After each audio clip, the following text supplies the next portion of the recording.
Police এবং ডাক্তারদের মতো আইনজীবীদেরও এই জবটা হচ্ছে একটা থ্যাঙ্কসলেস একটা জব।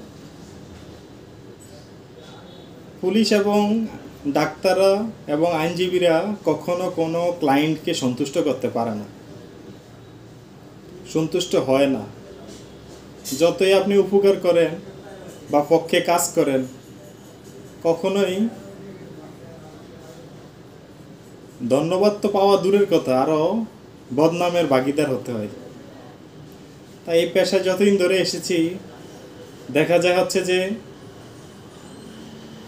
আসলে অন্যান্য পেশার মতো কিন্তু এই 2-3টা পেশা একরকম না। আপনি যতই ক্লায়েন্টের জন্য কাজ করেন, ওরা তেমনটা মূল্যায়ন করে না।